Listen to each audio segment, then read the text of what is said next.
Joy Boy, un nombre que nos han ido mencionando una y otra vez a lo largo del manga de One Piece, donde los lectores hemos formado lore a través de este hombre, y donde creo además que estamos equivocados. Hay muchísima gente que erróneamente piensa que el nombre de Joy Boy pertenece a una sola persona, cuando desde luego no es así. Hay muchísimos misterios e incógnitas aún sobre este personaje. Eso es cierto, pero hay detalles en la historia que puede que mucha gente haya pasado por alto y que ni siquiera lo tengan en cuenta, ya que hay momentos en la historia de One Piece donde podemos entender mejor quién es, o mejor dicho, qué significa exactamente Joy Boy. Precisamente es por eso mismo que hoy te traigo este vídeo, para resolver todos los misterios y secretos que envuelven a este nombre, de dónde proviene exactamente y sobre todo, qué conexión tiene realmente todo esto con Luffy. Pero antes de continuar con el vídeo te pediría que te suscribas al canal, pero sobre todo, si ya estás suscrito, comprueba que tengas la campanita activada en todas para no perderte contenido, ya que eso a mí me ayudaría muchísimo y te lo agradecería de corazón. Joy Boy no es una sola persona, no es un par de individuos que han hecho reír al mundo y ya está, sino que todo este concepto va mucho más allá. Sigue sin estar claro cómo se obtiene exactamente este título, pero se ha hecho mención de al menos dos individuos con aspiraciones de cambiar el mundo como su próximo portador, lo que significa que probablemente han habido más. Para entender qué os quiero decir con todo esto, tenemos que repasar lo que nos dice explícitamente el manga sobre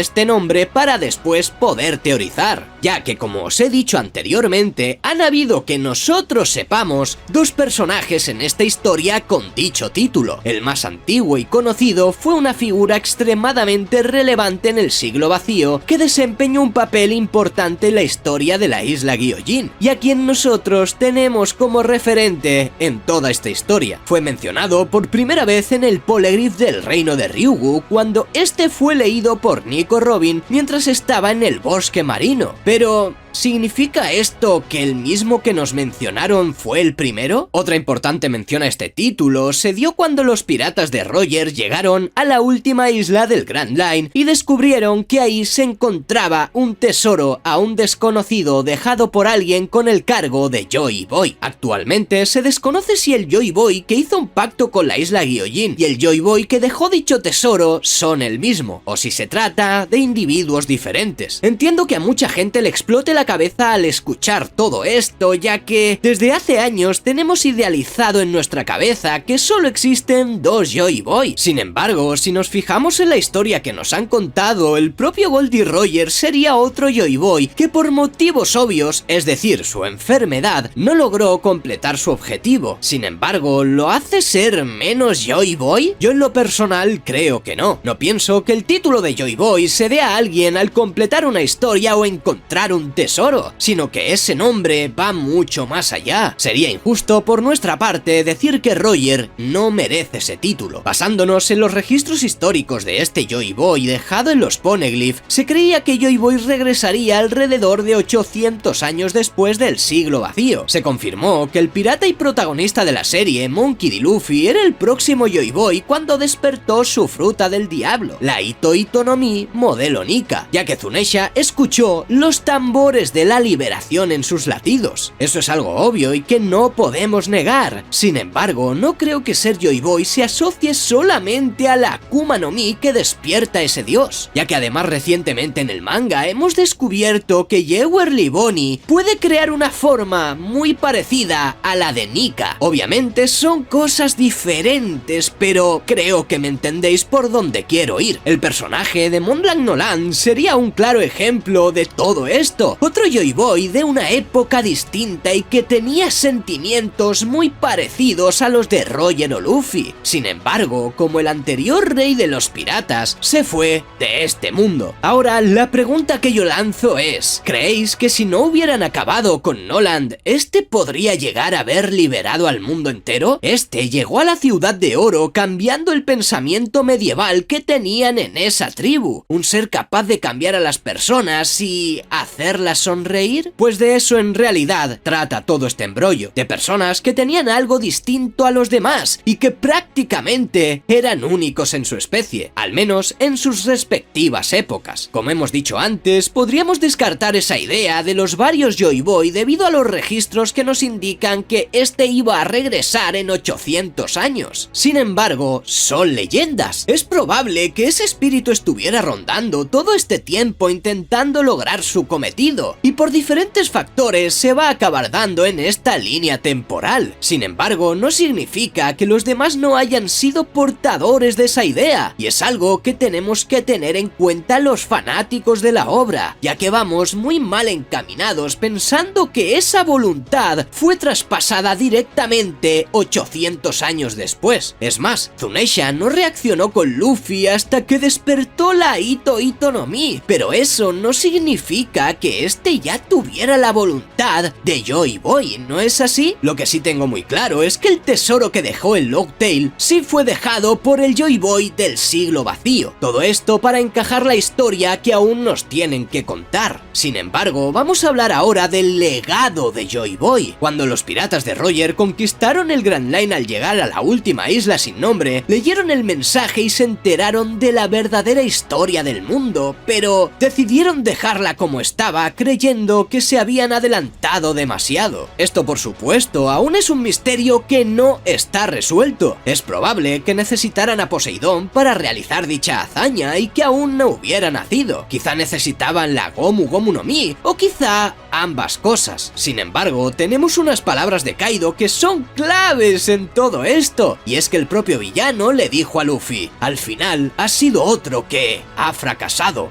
en su intento de convertirse en Joy Boy. Esto evidentemente es una pista de que Joy Boys han habido muchos, pero también nos indica que Luffy, al haberlo derrotado, será el que sí finalmente cumpla esa promesa. También es verdad que durante el viaje de los piratas de Roger tras la unión de Kozuki y Oden, ellos viajaron a la isla Gyojin y en el camino tanto Roger como Oden oyeron a los reyes del mar hablar del nacimiento de alguien que los guiaría dentro de 25 años junto a la nueva Poseidón. Esto significa que hay personajes en la obra que son capaces de ver el futuro. Y no hablo del haki de observación avanzado y todos esos rollos, sino ver el futuro de verdad. Sin embargo, esto no contradice para nada que los Joy Boy anteriores no fueran a cumplir el mismo cometido en un principio, sino más bien todo lo contrario. Cuando Shanks nos explica que quiere ir a por el tesoro One Piece, tan solo es un indicativo de que Joy Boy finalmente sí va a cumplir esa promesa. Promesas que no pudo cumplir en el pasado a través de los Joy Boy que ya conocemos. A causas del guión, esta historia debe ser así. Precisamente por eso mismo el mangaka nos explica la línea temporal de Luffy y no la de los demás. Sin embargo, la pregunta es ¿por qué? Porque han habido varios Joy Boy que han intentado cumplir con esa promesa que hizo el inicial. ¿Por qué estos no lo consiguieron? ¿Qué es lo que tenía que pasar para que todo esto estuviera escrito? Y sobre todo, ¿por qué ha de cumplirla este loco de aquí? Muchas preguntas sin respuesta, pero que nos dan un indicativo de que todo tiene un mismo sentido, y ese es la liberación del mundo a través de un sentimiento. Ese sentimiento, esa alegría, es llamada Joy Boy. Un ser con un cuerpo extraño, una persona que nunca duerme, dos Akuma no Mi. Barba Negra tiene tantos misterios que lo rodean que rivaliza incluso con la propia historia de One Piece, o ese momento donde Zoro y Luffy vieron en Haya que no era él, sino ellos. ¿Hablaban realmente estos de la tripulación de Teach o vieron algo más? Lo que sí es cierto es que Ichiro Oda pudo haber revelado una parte del secreto, así que te pregunto, ¿quieres saber todo sobre la gran revelación del extraño cuerpo de Kurohige? Quédate porque voy a explicártelo todo ahora. La mayoría de fanáticos de la serie sabemos perfectamente que una de las mayores inspiraciones para crear al personaje de Luffy es Sun Wukong, el rey de los monos. Luffy carga no solamente con el nombre Monkey en él, sino que además este también viaja al oeste para vivir sus propias aventuras e incluso eso, el GR5 tiene un ataque llamado Barhan Gun, y esto es otro nombre que se le da al rey de los monos. Barba Negra, sin embargo, es uno de los antagonistas más grandes de toda la serie. Podría estar incluso relacionado con uno de los enemigos de Sun Wukong. Un espíritu maligno dentro de un cuerpo humanoide tiene además 6 orejas, ojos, 3 narices y bocas, sumado a que este mono no necesita dormir. Y para colmo, tiene el mismo poder que Sun Wukong, pero siendo todo lo contrario. Y esto lo vimos en la propia serie cuando nos mostraron el encuentro entre estas dos criaturas, ya que cuando Luffy y Barba Negra se encontraron por primera vez en Mocktown, Luffy y Teach piden tortas, comidas, bebidas y vemos que estos tienen gustos completamente diferentes. La parte más curiosa sale cuando Kurohige dice odiar la bebida que este estaba tomando. Es más, vemos a un Teach bastante malhumorado en este punto. Sin embargo, poco después, cuando lo vemos hablar sobre los sueños, este parece estar mucho más emocionado, hablando de que los sueños no tenían fin, algo que no imaginaríamos, sobre todo después de verlo por primera vez dentro de la taberna. Pero lo curioso aquí es que después de esta conversación, Luffy y Zoro notan algo extraño en Teach. Nami les pregunta que quién era él, a lo que estos contestaron que no era él sino ellos, pero lo que más me llama la atención de todo esto es que Barba Negra en ese mismo panel elogia la bebida que minutos antes él mismo había despreciado. Y después de esto, todos hemos podido notar que en las diversas apariciones de Teach, los dientes de Barba Negra van cambiando misteriosamente de lugar. Esto podría ser un error de diseño o algo hecho a propósito por el autor. Realmente, si analizamos esta obra, sabemos de sobra que nada está hecho por casualidad. Además, si nos fijamos en el personaje de Teach, podemos ver que cambia constantemente de actitud, teniendo una mezcla de coraje con cobardía, inteligencia y estupidez. Y aunque es un personaje que a veces parece fuerte y aterrador, en otras parece débil e incluso ridículo. Y con esto explicado, si lo comparamos con ese mono que hemos mencionado antes que nunca duerme, su misteriosa Jolly Roger de 3 calaveras y sus constantes cambios de opinión, tenemos la idea de muchas personalidades presentes en Barba Negra. Como ya sabéis, en los bocetos originalmente este iba a tener 2 hermanas. Sin embargo, Oda decidió finalmente no introducirlas en la obra, pero la importancia más grande aquí, obviamente, sería el concepto de los 3 hermanos, por lo que Barba Negra podría ser un ser extraño con 3 almas residiendo en él, y por eso este nunca dormiría, ya que las personalidades alternarían el control de su cuerpo manteniéndole siempre despierto. Y no es casualidad tampoco que el propio Oda hiciera un juego de palabras con la recompensa actual de Teach, ya que el idioma japonés posee pocos fonemas, y uno de estos puede significar varias cosas diferentes. Es por eso que algunos japoneses usan la pronunciación de los números para dar significado a las palabras, y si leemos la recompensa de Kurohige hasta los números ceros, podemos observar que dice literalmente Sankokoro, que a la traducción sería 3 corazones. Es verdad que estas ideas siempre han nacido de conjeturas hechas por nosotros mismos, los fanáticos. Sin embargo, si vamos uniendo los puntos, nuevamente vemos que el mangaka nos está confirmando que todo esto sí podría ser real, ya que otro de los puntos que nos queda por hablar todavía es la confirmación de personalidades múltiples que ya existen en otro personaje que incluso también evita dormir para no perder el control. Y ese personaje no sería otro que Cavendish, quien divide su cuerpo con Hakuba. Cavendish intenta reprimir la sangre fría que tiene Hakuba, especialmente cuando él tiene que trabajar en equipo, ya que Hakuba no tiene ningún escrúpulo en acabar con quien sea que esté a su alrededor. Y es por eso que Cavendish tiene que controlar muy bien su cuerpo para que Hakuba no acabe haciendo una matanza desenfrenada, ya que este solo despierta cuando Cavendish se va a dormir, y este demonio demonio le otorga una velocidad tremenda. Incluso se dice que este se mueve tan rápidamente que ni con haki puede ser visto. Es más, en el reino donde este vivía, se creía que era el viento quien cortaba a las personas, aunque realmente era Hakuba en acción. Entonces, ¿cuál es la diferencia entre Cavendish y Barbanegra? Pues que Cavendish intenta controlar a toda costa a Hakuba evitando dormir, ya que lo desprecia con toda su alma. Sin embargo, Barbanegra acepta las personalidades que tiene y las alterna entre ellas. ¿Cómo es entonces que Barbanegra, por ejemplo, hirió a Shanks? El pelirrojo es conocido como uno de los mejores usuarios de haki que existen. ¿Cómo es que este no vio cómo Kurohige se acercaba? Y es porque posiblemente Barbanegra debe tener 3 almas, 3 identidades, personalidades, llamadlo como queráis. Y eso mismo fue lo que el propio Shanks confundió cuando usó su haki de observación. Y apuesto a que todo esto además no es casualidad. Que no nos muestren cómo Kurohige vence sus batallas. Si te pones a pensar, no nos suelen mostrar cuando Barbanegra acaba finalmente con sus enemigos, justo cuando nosotros no lo podemos ver. La herida de Shanks,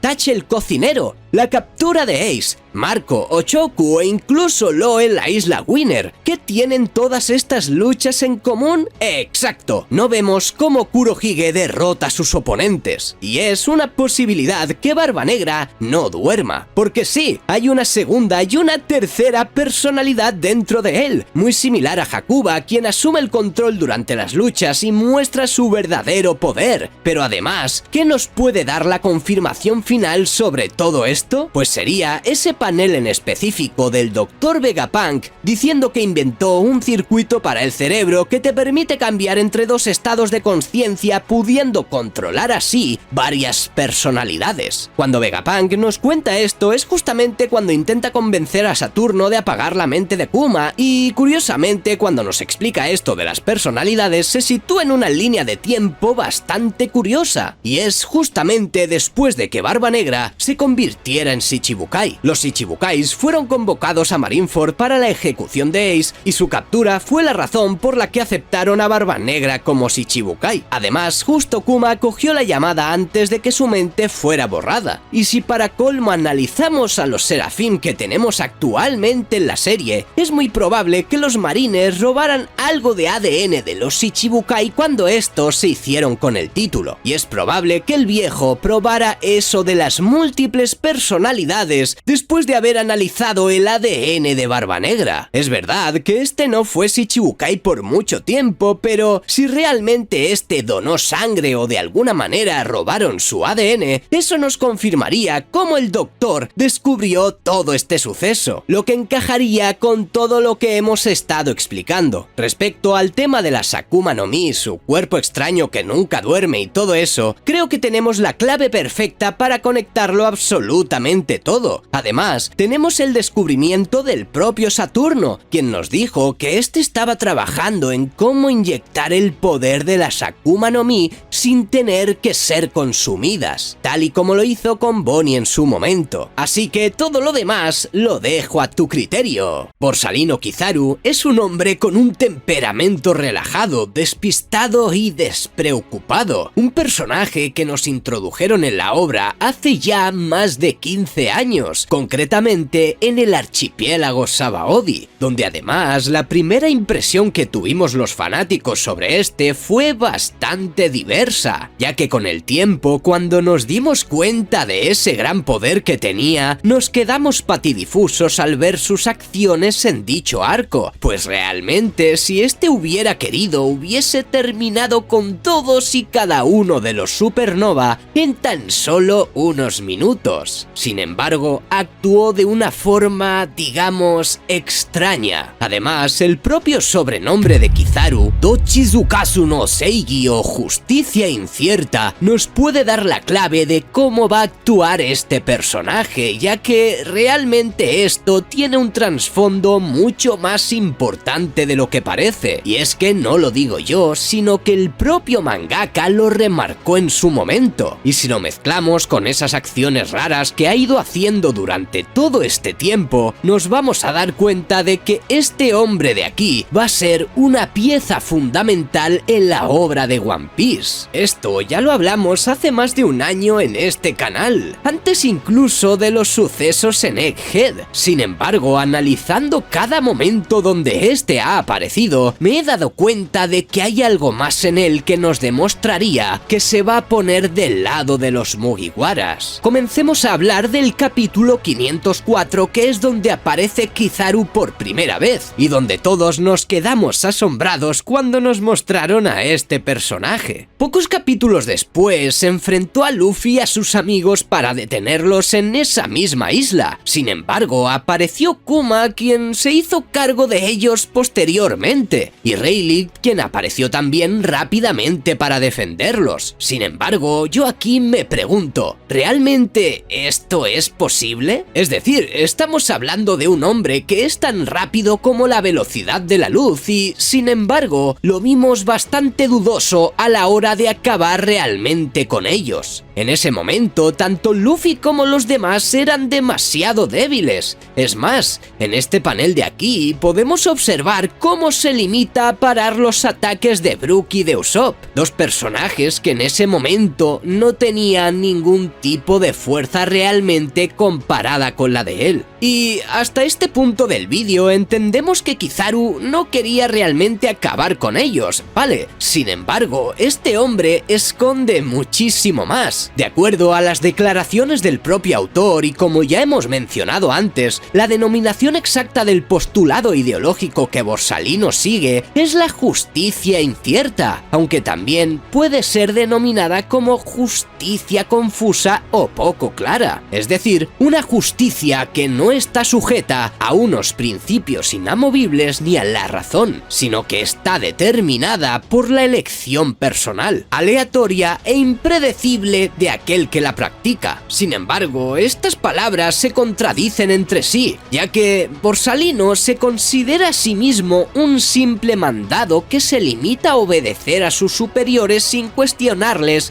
independientemente de lo que se le pida hacer. Y esto es verdad que lo hemos ido viendo constantemente en el manga. Sin embargo, hubo una ocasión donde este mismo quiso ir por su propio pie a la isla de Wano, justo cuando tuvo la conversación con Akainu y donde Kizaru rápidamente se ofreció para acabar con ellos dos. Es probable que el propio Kizaru supiera que la gente de Wano lo estaba pasando realmente mal y que aun sin ser una isla controlada por el gobierno, este viera la oportunidad perfecta para liberar a todas esas personas. Gente que lo estaba pasando realmente mal y muriéndose de hambre. La verdad es que suena algo raro, ya que Kizaru no es el típico héroe que salvaría a la gente, pues como hemos dicho antes, solo se limita a hacer lo que le mandan, pero esa vez actuó de forma distinta, y la verdad solo puede haber un motivo, algo que no solemos ver en él, y son sentimientos. Los que seguimos la obra desde cerca desde hace tiempo sabemos perfectamente que Kizaru nunca muestra lo que piensa. Este tan solo es un arma del gobierno, lo que me hace pensar incluso que este puede que fuera salvado cuando era más joven por alguien de la marina y por ese motivo decidiera formar parte de ellos siendo tan solo eso, un arma del gobierno, algo así como Haku con Zabuza en Naruto, aunque por supuesto estos son especulaciones. Lo que sí sabemos seguro es que con el tiempo este hizo grandes amigos, como lo es por ejemplo el propio Dr. Vegapunk, alguien que él mismo dijo que no mataría, ya que en el arco de Egghead está siendo bastante blando con todo el mundo. Incluso en el último capítulo 1103 lo hemos visto dudar, un panel que nos revela ya muchas cosas y que comentaremos después, ya que esto no es cualquier cosa. Sin embargo, tenemos paneles en el manga donde podemos ver que este personaje no tiene ese sentido de la justicia, hablando por supuesto de la justicia de la que nos habla el gobierno mundial. De nuevo, y haciendo hincapié en su nombre, podemos darle la vuelta a la tortilla. Como hemos dicho antes, solo se limita a hacer lo que le mandan, pero a veces es capaz de actuar por su propio pie, algo que nos nos lleva directamente a lo que hemos visto en este último capítulo, donde ha reflexionado sobre Bonnie y su amigo Sentomaru. Esto significa claramente una pista por parte del autor que nos quiere decir algo, está claro, ¿no? Algo va a pasar, os lo puedo asegurar. Muchos de vosotros me habéis comentado que él ha sido el que le ha dado la comida a Luffy, y yo es algo que discrepo, ya que tenemos antecedentes de quién ha podido ser. Pero para eso os dejo el vídeo del análisis del capítulo etiquetado para que lo podáis ver después. Aún así, y dándole el beneficio de la duda, que por supuesto se lo doy,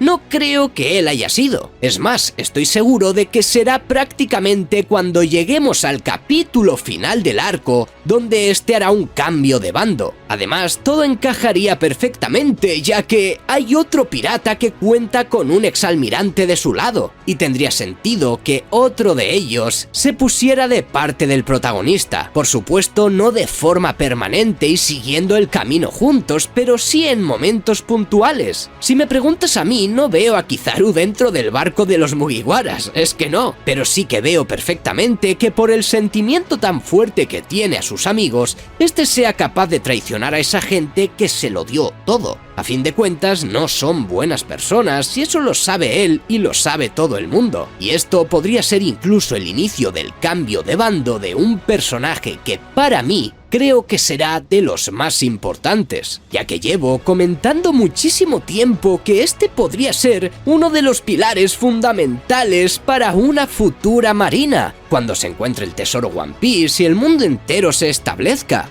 Aunque haya libertad, obviamente tendrá que haber un control, y esa nueva organización podría ser llevada por marines que realmente tengan la cabeza fría y bien amueblada. Obviamente podríamos también meter a Koby aquí, pero sin duda alguna Borsalino Kizaru sería otro de los integrantes que la conformaría, ya que tanto la personalidad de Kizaru como la de Kuzan, por ejemplo, se contrarrestan por completo con las del almirante Sakazuki, un personaje que tiene claras sus ideas y conceptos de lo que es la justicia y la marina. Pero como no estamos hablando de él, no profundizaré más en Akainu. Entonces, tenemos los diversos paneles donde Kizaru se comporta como un completo pasota, otros donde sí quiere hacer algo aunque no le toca, y este panel donde se conmueve por la gente a la que quiere, y donde por supuesto el mangaka mismo es quien le da la vuelta completamente a la situación de su propia justicia, cerrando así el ciclo de los tres almirantes originales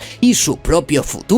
El principio de un final brillante para una obra grandiosa como lo es One Piece. Tres pilares fundamentales que sostienen una obra como One Piece. Tres personajes que han hecho que los fanáticos se vuelvan completamente locos encontrando un mínimo resquicio para resolver cualquier tipo de misterio en ellos. Pero no solo eso, sino que además estos esconden patrones de los que no suele hablar la gente y que han hecho que el manga de One Piece esté situado en lo más alto. A lo que mucha gente se preguntará, ¿cómo es posible que un manga o anime de más de 1000 episodios todavía siga con vida? Y no solo eso, sino que además esté más vivo que nunca, ya que este 2024 promete sucesos también muy interesantes, y uno de ellos es la mezcla de dos conceptos que ya hemos comentado. ¿Quieres saber cómo una obra como One Piece ha llegado hasta la cima? Quédate porque voy a explicártelo todo ahora. El personaje de Shanks. Este pelirrojo fue introducido en la obra desde el capítulo 1, y desde que apareció por primera vez en la serie hace ya más de 20 años, ha generado dudas entre los fanáticos. ¿Quién es Shanks? ¿Por qué está allí? ¿Es malo? ¿Es bueno? ¿Cuál es su propósito en la obra? Tranquilo, tranquilo. Estamos aquí precisamente para aclarar todo esto y sobre todo cómo se ha convertido en un pilar fundamental para que la obra de One Piece siga existiendo. No quiero que me malinterpretéis diciendo todo esto, hay demasiadas cosas importantes en este manga que la mantienen por sí sola, pero si sin duda alguna estos tres factores que comentaremos hoy son los pilares principales. Estamos hablando de un personaje que, según nos muestran, es amigo del protagonista. Ha hecho muy pocas apariciones desde que lo vimos en el primer capítulo y la verdad no nos queda nada claro. En la guerra de Marineford, por ejemplo, vimos cómo llegaba para terminar con esta, pero la pregunta es, ¿por qué llegó justo en ese momento? Un momento en el que todo había terminado, ya estaba todo hecho. Sin embargo, lo que a mí me llamó la atención fue que absolutamente todo el mundo se paró en seco. Las palabras de aquel hombre llegaron a impactar de tal manera que absolutamente nadie se atrevió a seguir con la guerra y a día de hoy podemos hacernos una idea de por qué. En esos momentos pensamos que era solo por su gran poder y también es así. Pero ¿acaso Barba Blanca no era también un ser extremadamente poderoso? Varios capítulos después pudimos ver que este hombre era capaz de juntarse con los 5 ancianos. Los miembros del Gorosei le tenían permitido la entrada a Marie Yoa, algo que ningún pirata había hecho hasta ese momento, y esos pequeños matices que le da el autor a este personaje, haciendo que nos volvamos locos preguntando quién es realmente, son uno de los factores principales por los que la obra sigue tan viva. Una personalidad bastante curiosa, mezclada con ese gran poder que tiene y sobre todo, esos misterios que a día de hoy todavía lo rodean. Mucha gente cree que podría ser un villano o incluso un personaje como Dumbledore, que no es malo del todo, pero que ha movido todos los hilos a conciencia para que la profecía se cumpliera. Y no está del todo desencaminado en realidad, ya que tenemos varias pautas que nos demuestran que Shanks sí que ha preparado ciertas cositas. El primer indicio de todo esto lo tenemos con su presencia ante el Gorosei, como ya hemos dicho, donde fue a avisar a estos diciendo que tenía que tener cuidado con cierto pirata, y estoy seguro de que este se refería a Marshall D. Teach, otro de los pilares fundamentales de esta obra y que además este año puede que se enfrenten. El propio Ichiro Oda nos remarcó en la Jam Festa de este año que se iba a enfrentar ese personaje y ese otro, y a mí al menos no me cabe duda de que son estos dos. Sin embargo, profundizando un poquito más en Shanks y volviendo al por qué este sí tiene cositas preparadas, es el momento en el que él mismo nos dice que irá a por el tesoro One Piece, justo después de que Luffy casualmente derrotara a Kaido y despertara al dios del sol que todos estaban esperando. No creo que este preparara la fruta para él desde el principio, dejándola así sin más para que un niño como Luffy se la comiera, pero lo que sí creo firmemente es que el pelirrojo se dio cuenta de que todo estaba predestinado. Ya no podía hacer nada para recuperar esa fruta que tanto les costó robar. Obviamente sí creo que Shanks supiera que esa Akuma no Mi era la de Nika, y todos estos conceptos sobre el personaje, sumado a que aún no conocemos ni el 90% de lo que este es, hace que los fanáticos de la obra estén expectantes a cualquier momento donde este aparezca. Y esto no es algo que me invente, ya que hay muchísimos fanáticos casuales que no se vuelven a poner al día con la obra hasta que uno de estos tres pilares aparece. Y el segundo pilar del que hablaremos sin duda alguna es Marshall D. Teach. ¿Qué podemos decir sobre este personaje que ya no sepamos? Realmente es la cara de un pirata de verdad, un hombre al que no le importa absolutamente nada con tal de conseguir sus objetivos, y esto dio mucho de qué hablar, ya que comentamos en su momento si este era realmente un villano, vídeo que por cierto te dejaré etiquetado por si lo quieres ver después, ya que es muy interesante. Sin embargo, no solamente es su carácter lo que le hace tan especial, sino que además tiene muchos misterios con él. Dos frutas, una personalidad que va cambiando, un ser que no es capaz de dormir. Todo esto, sumado a los momentos épicos donde este ha aparecido, hace que los fanáticos de la obra se vuelvan locos por descubrir cualquier pequeña pista que el autor haya podido dejar. Y no es para menos, ya que tenemos varias joyitas. Sin embargo, hay algo en él que todavía va más allá, y es que es un hombre que, aun con todo lo que nos han mostrado sobre él, cree firmemente en los sueños de los hombres. ambos. Esto quiere decir de alguna manera que es la contraparte perfecta de nuestro protagonista. Mismo objetivo, pero con un camino totalmente diferente. Pero a fin de cuentas, encontrar el One Piece. Sin embargo, lo más curioso de todo esto es que comparte algo con Luffy y que no mucha gente comenta. Y es que no sabemos cuáles son los propósitos de ambos. Por algo el autor nos enseñó hace unos cuantos capítulos ya el sueño del Mugiwara, sin contarnos en ningún momento qué es lo que es. Y si en algún momento el autor es capaz de darle la vuelta absolutamente a todo y dejarnos con la boca abierta diciéndonos que los dos, por ejemplo, tienen el mismo sueño, la verdad es algo que dudo bastante, ya que aunque son dos contrapartes de una misma moneda, son completamente diferentes. Sin embargo, imaginad el punto que sería todo esto y sobre todo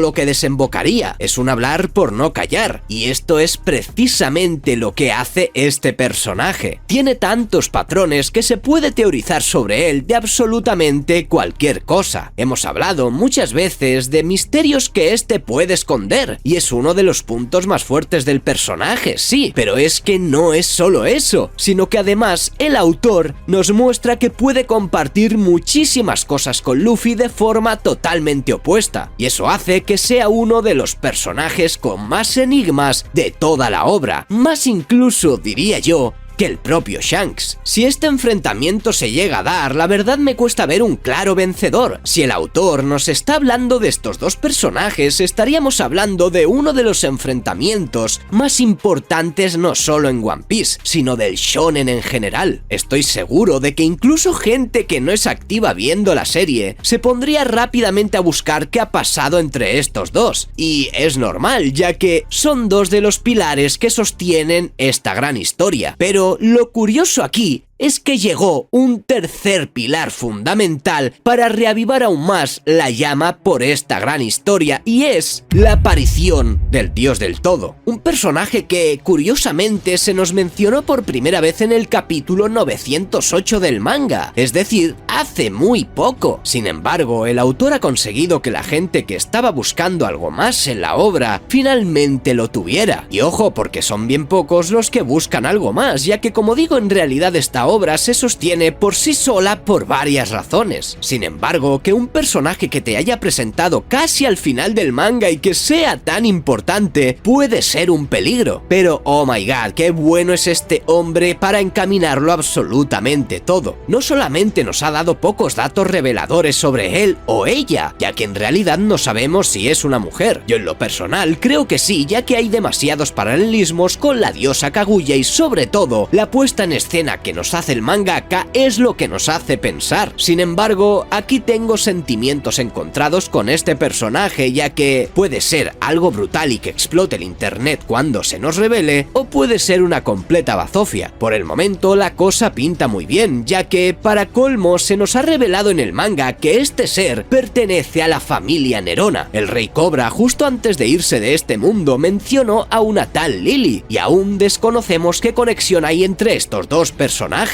Sin embargo, las especulaciones no se hicieron esperar, pero este personaje es completamente diferente a los otros dos. Me explico, tanto Shanks como Kurohige son personajes mundanos, podrán ser más poderosos, más misteriosos o lo que tú quieras, pero hay algo que Imu tiene y ellos no, y es el aura de un dios. Creo que no hablo por mí mismo solamente cuando digo que al ver la aparición de este en el manga, me causa cierto escalofrío. Es como si algo malo recorriera mi cuerpo y me lo hiciera sentir. Hay algo en este ser que nos va a dejar a todos atónitos, pues no es en vano que esté justo sentado en el trono vacío. Bueno, vacío ya sabemos que no está porque está Imu, pero esa sensación tenebrosa que da al lector, el autor lo consigue de forma espectacular, ya que es precisamente eso lo que buscaba con este personaje seguramente, independiente de si es una mujer, si es Lily o si es otro personaje random del que no hemos oído hablar. La revelación de quién es este va a petarlo absolutamente todo, y eso ya lo sabemos, sí. Sin embargo, es un personaje enfocado refiero a ese lector casual, a ese que de vez en cuando agarra el manga y bueno, se dedica simplemente a disfrutar, pero no solamente a ellos está dirigido, obviamente, claro que no, ya que los fanáticos más especuladores están detrás de cada panel y ver qué es lo que puede descubrir. Lo que más me llama la atención de este personaje no son todos sus misterios, sino ese aura tenebrosa que ya os he comentado. La obra de One Piece se sostiene por sí sola, es algo obvio, es muy entretenida, está llena de complejos misterios y además me parece una de las mejores obras jamás escritas. Sin embargo, estos tres personajes hacen que la obra sea todavía más. Sí, más de lo que ya es. Shanks sería la duda personificada, ese agnosticismo que a muchos nos invade. Kurohige sería esa caja de sorpresas que no sabes qué te vas a encontrar, haciendo que los misterios en la obra sean todavía más grandes. Y Musama es la mezcla de todos esos conceptos, pero además con ese aire tenebroso que hace que se te erice la piel. Cualquiera de estos tres personajes, y aunque la obra se sostiene por sí sola como ya he dicho, creo que son los tres pilares fundamentales para tenernos a todos en vilo e incluso a los fanáticos que dicen que no lo son, haciendo que esta obra sea literalmente única en el mundo. El arco de Long Ring Long Land es una saga de capítulos donde, seamos sinceros, no son muy entretenidos. Quitando al Afro Luffy y algún que otro detalle divertido, se hace un arco algo tedioso. Sin embargo, el mangaka ha ido dejando pistas de lo que puede ser el plot twist más grande de esta historia, ya que además su isla tiene un aspecto muy particular. Sin embargo, no solamente es el aspecto de la isla como tal, ya que hay unos remolinos por esa zona bastante peculiares, casualmente unos remolinos muy parecidos a los que tienen las Akuma no Mi. Esta isla está llena de misterios y paralelismos que estoy seguro de que no has visto, por lo que si quieres saber qué pasa en realidad con Long Ring Long Land, quédate porque voy a explicártelo todo ahora. Lo primero que me gustaría comentar es sobre lo que pasó en esta isla, ya que como muchos ya sabéis se lleva teorizando durante años que la tripulación de los Piratas Rocks pudo haberse formado gracias a una Davy Backfight. Es más, en los últimos capítulos del manga donde nos hablan de esta historia, se nota que los tripulantes de Rocks no le tienen ningún tipo de respeto, por lo que vería bastante lógico que se unieran a él simplemente porque los piratas han de actuar así después de haber perdido una batalla de esta manera. Algo que ya de entrada me parece bastante curioso, ya que la gente no suele tener en cuenta este arco para absolutamente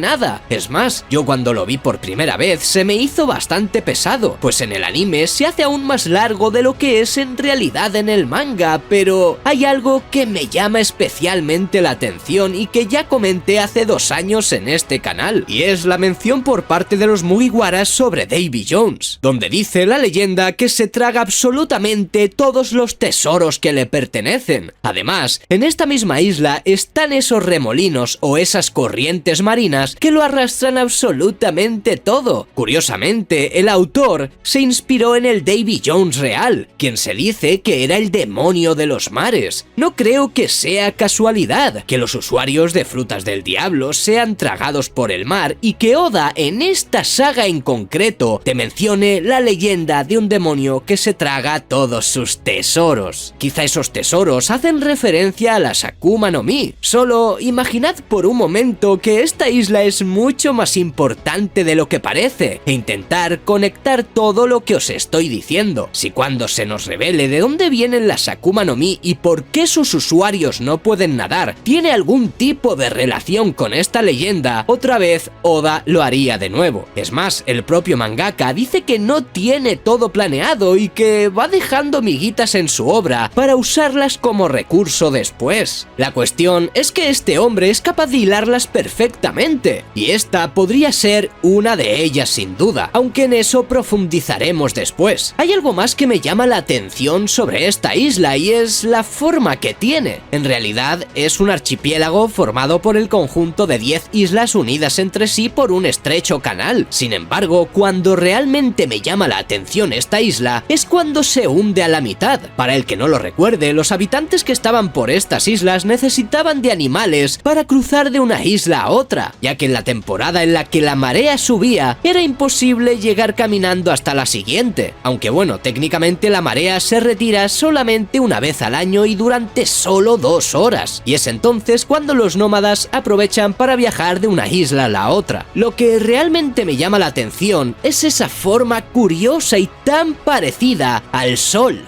por supuesto que nos muestra la obra cada cierto tiempo en algunos lugares y donde además este parece tener una gran importancia. Yo creo también que la forma de ese sol que nos presenta Oda está relacionado con los girasoles también. Y muchos diréis, pero no, el girasol tiene el mismo nombre que el sol, su nombre es lo mismo y es por eso que... No, amigo, a los girasoles se les llama así no porque se parezcan al sol, sino porque son capaces de seguir la ruta que éste lleva. Aunque con esto me estoy yendo por las ramas en realidad, pero los que hayáis visto el análisis del capítulo 1103 ya me entendéis. Sin embargo, lo que quiero puntualizar aquí es esa extraña circunferencia que se forma. ¿Y si en realidad no son 10 islas independientes? He visto incluso a gente comentar que se encuentra Loguetail allí debajo. Sin embargo, amigo mío, tengo que decirte que esto técnicamente es imposible, ya que Long Ring Long Land se encuentra en la mitad de Paradise en la Grand Line, y se dice que Loguetail está en el Nuevo Mundo, ya que cuando Roger llegó a la isla Lodestar es cuando se dio cuenta de que había algo más. Sin embargo, teniendo en cuenta todo lo que os he explicado sobre los remolinos y donde se nos explica que allí mismo hay una leyenda llamada Davy Jones que se traga sus tesoros, ¿no sería posible que en el centro de esa isla se encontrara en realidad el origen de las Akuma no Mi? Durante un buen tiempo hemos estado teorizando sobre estas frutas, sin embargo tenemos algo demasiado claro, y que es oficial: cuando el usuario de una Akuma no Mi muere, esta reaparece en el árbol más cercano. Esto significa que no vuelven a su estado de origen, es decir, que si salieron de un árbol divino, por decirlo de alguna manera, no vuelven a él. ¿Es posible que esto sea porque ese árbol en estos momentos se encuentra bajo el mar, justo en el centro de esas 10 islas, y que por eso mismo las frutas no puedan volver a su estado de origen? Esto la verdad es que sí me parece más interesante, ya que recordemos que para Oda estos remolinos han sido importantes durante muchísimo tiempo. Es más, están por todas partes, incluso en sitios que no te esperarías. El autor es muy consciente de la opinión de los fanáticos, es uno de los mangakas más cercanos a la gente, pues este tiene sus SBS para responder las preguntas de los fans en cada tomo que sale a la venta, y estoy seguro de que le ha llegado la información suficiente sobre el arco de Long Ring Long Land. Imaginad por un momento que eres el autor de una obra, considerado uno de los que mejores foreshadows es capaz de hacer, y que critiquen un arco en concreto diciendo que es uno de los más aburridos. ¿Acaso no intentarías solucionarlo? Un momento, esto ya ha pasado antes. La saga de Skypiea tampoco era muy querida por los fans, sin embargo, el autor consiguió darle la vuelta a todo eso y que sea uno de los arcos más importantes de todos los tiempos. Ya sabéis, la conexión de Luffy con Nika y todo eso. Tan solo le quedaría por resolver esta saga en concreto, donde lo único que tenemos es al Afro Luffy. ¡Ay, Afro Luffy, cómo te quiero! Oda es capaz de hacer uno de los foreshadows más grandes de todos los tiempos, y para colmo, con el mismo patrón que ya utilizó anteriormente, solo que esta vez usaría a las Akuma no Mi. Este anillo es muy parecido a los soles que ya hemos visto, y tendría sentido que ese árbol donde están las Akuma no Mi, justo debajo del agua en teoría, no pudiera dar sus frutos sin la luz del sol. Obviamente sería un árbol capaz de resistir la inundación. Vamos, estaríamos hablando de un árbol que no es normal. Sus frutos serían las frutas del diablo, pero que sin embargo no puede dar más frutos porque le falta precisamente eso, la luz solar. Es más, de esta forma tendría sentido que en el manga el sol tuviera esa forma. Una forma, la verdad, bastante extraña y que hace dudar a muchísimas personas, ya que es la forma de un sol un poco raro, siendo sinceros. Es verdad que la luz solar es capaz de penetrar en la marea, sin embargo, esta luz del sol es absorbida ya por el mar. Dependiendo la cantidad de partículas que haya en ella, será absorbida más o menos rápidamente. Y esa sería la razón por la que el árbol de las Akuma no Mi no puede volver a dar esos frutos que tanto le interesan a las personas. Pues si encima estamos hablando de que la fruta más importante es la dios del sol, sin él no puede hacer absolutamente nada. Tanto Shanks como Kurohige son personajes extremadamente misteriosos, no solamente porque hayan aparecido poco en el manga, sino que también guardan muchísimos misterios que todavía están por descubrir. Pero no solamente eso, sino que para colmo, estos personajes se van a enfrentar y más pronto que tarde, ya que Eiichiro Oda en una reciente entrevista mencionó que estaba acercándose la batalla entre ese hombre y ese otro, haciendo referencia, como no, a los dos personajes más queridos y enigmáticos de toda la serie. Y es que en el propio manga ya nos están dejando las pistas de que este futuro enfrentamiento va a ocurrir, ya que además es algo que mencionó también el año pasado, y seguramente por varios motivos, entre ellos explicar bien el flashback de Kuma, se haya retrasado este gran enfrentamiento. Lo más reciente que hemos visto son las palabras del propio Shanks en el capítulo 1079, pues prácticamente nos dicen toda la cara que va a por él, como si va diciendo justo antes de que Hongo le diese la información sobre Kid a Shanks, este le pregunta si sabían algo sobre Barba Negra, y continúa diciendo que lo único que sabían era que había salido de la isla Hachinosu, pero lo más importante viene después. En el capítulo 1055 del manga de One Piece pudimos ver cómo Shanks hizo su aparición en el país de Wano, que sí, en cierta medida fue para promocionar la película de Film Red y crear aún más expectativa sobre el personaje, ya que coincidía perfectamente para hacer su cameo y que posteriormente Oda nos promocionase la película en el mismo manga. Sin embargo, en este último capítulo, Shanks dice que creía que Kurohige iba a ir hacia Wano, lo que significaría que Shanks no buscaba a nadie más sino a él, quizá incluso en un intento de evitar que se enfrentara a Luffy estando como estaba, ya que recientemente tanto Luffy como los demás se habían enfrentado a dos monstruos, y Shanks iba a evitar eso precisamente, el enfrentamiento que toda la comunidad estaba esperando. Sin embargo, se encontró con Ryukyugu, a quien también le hizo frente y lo despachó de la isla en pocos minutos. Vale, teniendo claro que Shanks va tras él y que vamos a tener enfrentamiento pronto entre estos dos personajes,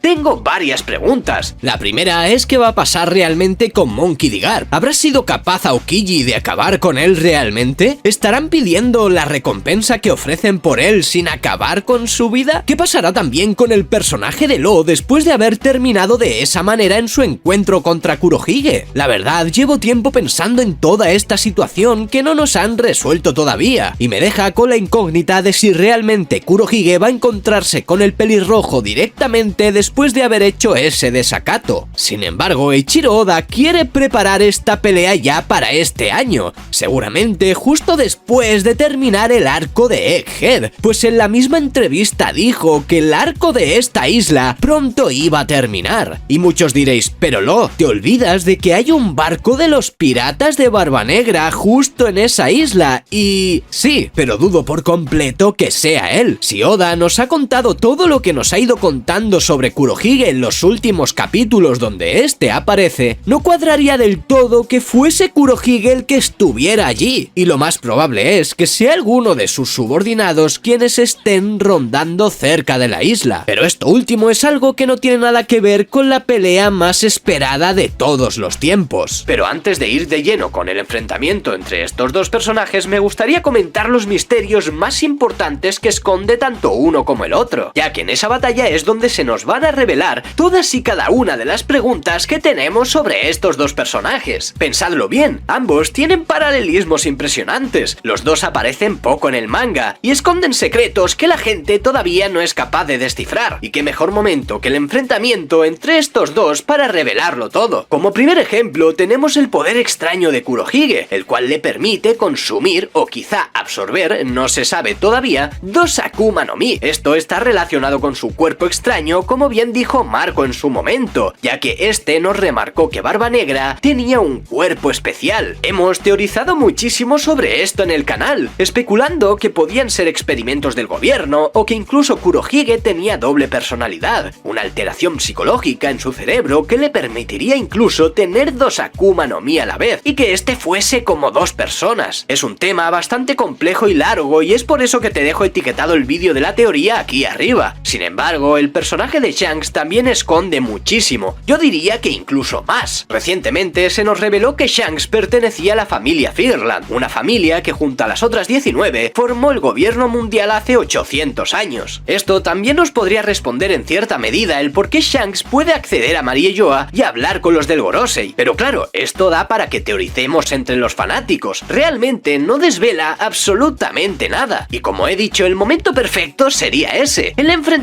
entre los dos yonkos más poderosos e interesantes a día de hoy. Que sí, que Luffy es un monstruo también, pero viéndolo con un poco de retrospectiva, este no controla todavía de forma perfecta su Gear 5. No creo que tarde mucho en hacerlo, pero por el momento estamos como estamos. Sin embargo, esta pelea va a ser una completa locura. La pelea entre estos dos personajes no solamente va a desatar la locura entre los fans, sino también entre los propios personajes de la serie. Sin embargo, ¿cómo será capaz Kurohige de enfrentarse a Shanks? Es decir, incluso aunque los comparemos el uno con el otro en poder, Shanks tiene un ejército enorme, algo que no tiene Kurohige, pero de verdad es uno de los ejércitos, si no el que más grandes de todo el mundo de One Piece. Y sabemos que Kurohige tiene a sus aliados, por supuesto, pero no tiene a tantísima gente de su parte, es imposible. Pero ahora hagamos de detective y vamos a teorizar sobre esta futura pelea. Y es que si nos remontamos al capítulo 925 del manga de One Piece, donde después de mucho tiempo se nos dice que Gekko Moria está vivo, lo de que Gekko Moria está vivo lo ve Perona junto a Mihawk en el castillo, donde esta se pone muy contenta al ver que su capitán seguía con vida. Sin embargo, fue en este mismo capítulo que Gekko Moria empezó a buscar a Marshall D. Teach justamente para enfrentarse a él. Todo esto para colmo en la isla Hachinosu, y recordemos que forma parte del territorio del Yonko. A partir de este momento no lo hemos vuelto a ver, y dudo mucho que Kurohige haya desperdiciado la oportunidad de robarle su fruta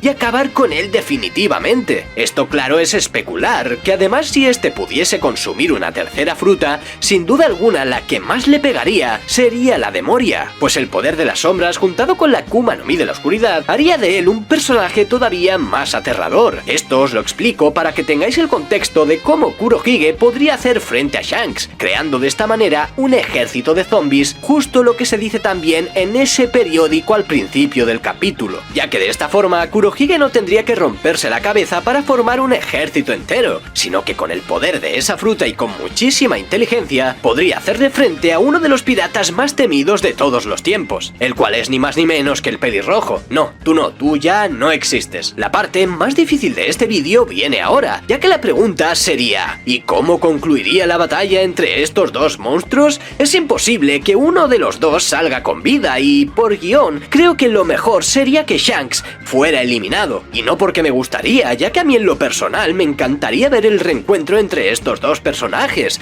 ya que es algo de lo más esperado por el fandom. La única manera de que eso pudiese pasar sería que se reencontraran yendo Luffy hacia la batalla que seguramente implicaría más gente y sería lo más lógico del mundo, por lo que mi apuesta en esta pelea sería Kurohige vencedor, Shanks derrotado justo en la cara de Luffy y que se nos revelara por fin todos esos misterios que envuelven a estos dos personajes, y creo que sería la mejor forma de finalizar una era, justo con Barba Negra acabando con Shanks, mostrándonos la capacidad real de este y siendo el preludio para la batalla más esperada de todos los tiempos. Shanks el pelirrojo, un personaje que esconde misterios desde el inicio de la obra, un poder abrumador con el que es capaz de detener a un almirante de la marina, un mismo objetivo que el protagonista y una tripulación bastante peculiar. Hay sucesos en el manga que nos podrían explicar qué está pasando con los caballeros sagrados, la familia Figarland y la tripulación más importante del mundo de One Piece, ya que a lo largo de la obra me he dado cuenta de varios detalles a los que no les había dado importancia, hasta que he dado con la clave de absolutamente todo. En este canal hemos estado hablando en infinidad de ocasiones sobre Shanks el pelirrojo. Sin embargo, todo esto que os voy a decir hoy no solo lo embarca a él, sino también a su tripulación. Pero antes de continuar con todo esto, te pediría que te suscribas al canal e importante, actives la campanita en todas para no perderte contenido, ya que muchos pensáis que estáis suscritos y no lo estáis, y eso me ayudaría muchísimo y te lo agradecería de corazón. Quiero dar las gracias a Thesis4u por haberme dado la idea de esta teoría, ya que es gracias a eso eso que he investigado muchísimo y me he dado cuenta de varios detalles que nos deja el autor que podrían dar muchísima más fuerza a estos datos que os voy a explicar. Para empezar a entender todo esto, tenemos que analizar la situación actual del manga de One Piece. Llevamos más de 20 años con la obra. El propio mangaka nos explicó que estamos ya en la recta final y que a One Piece le quedan aproximadamente unos 3 años más. Si bien es cierto que este hombre ya hace años que dice que le quedan 5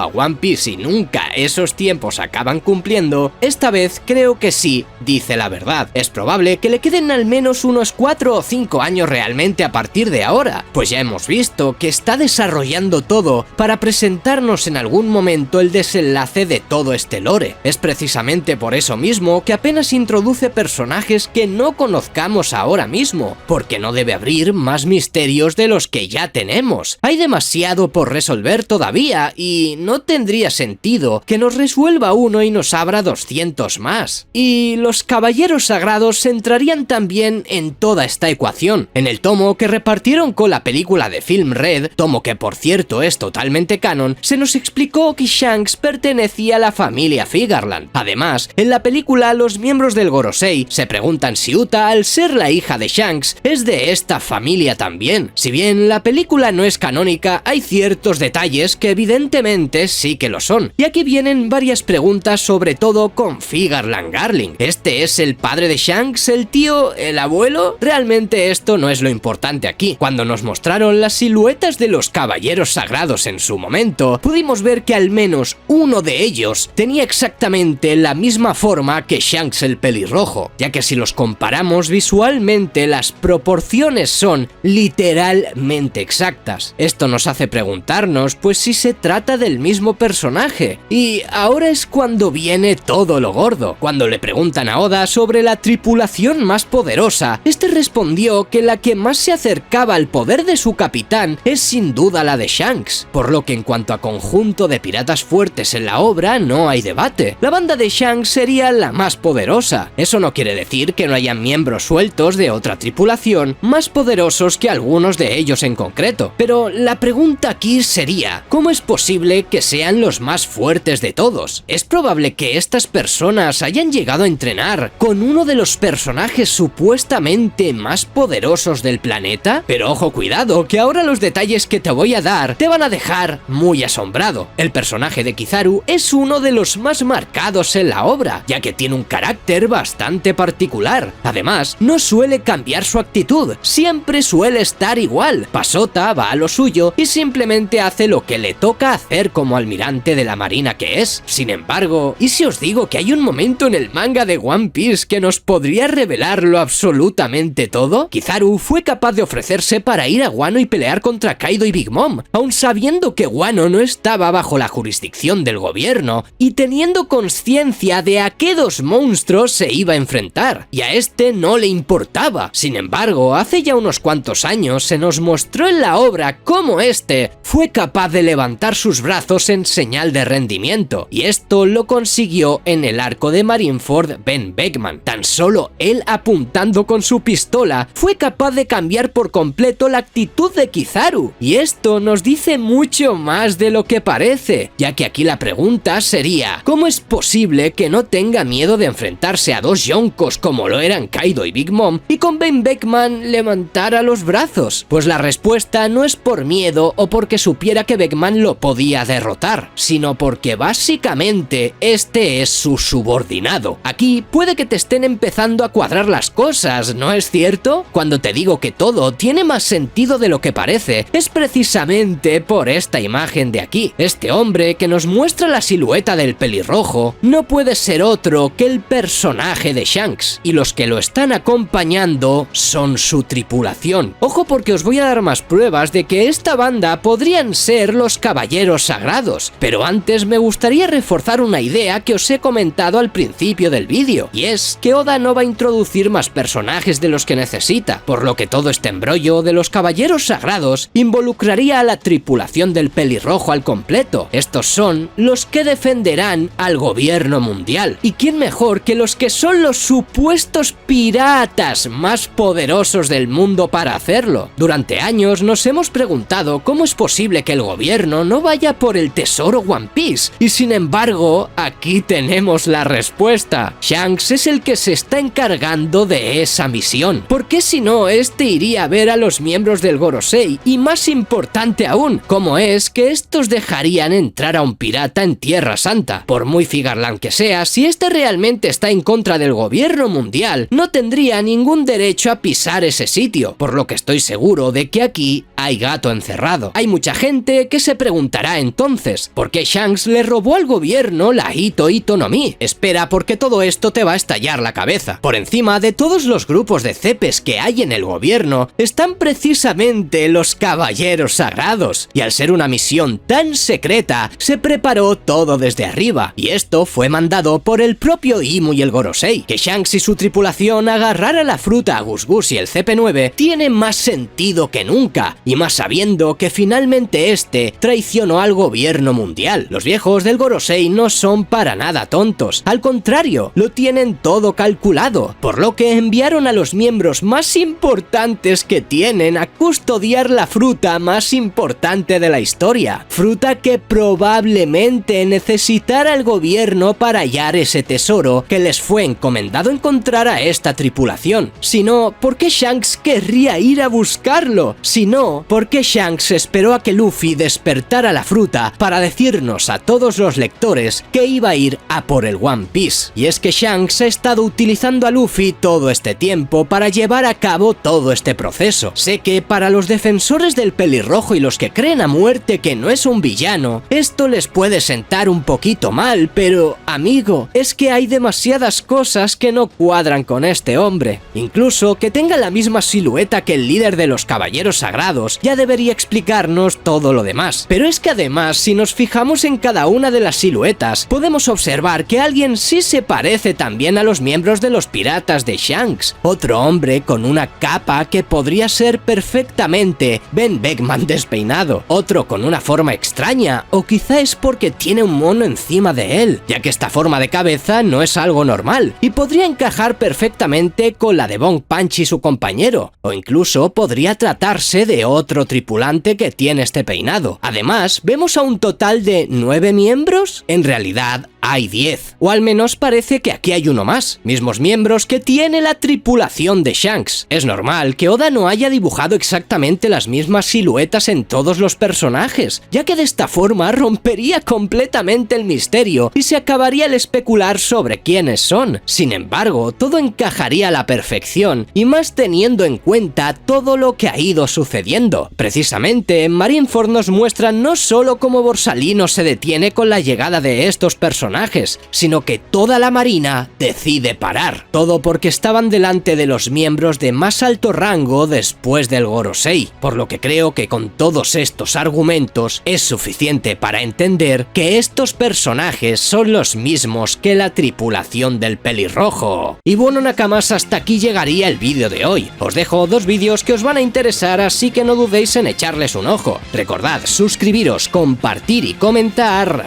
Un saludo y hasta la próxima.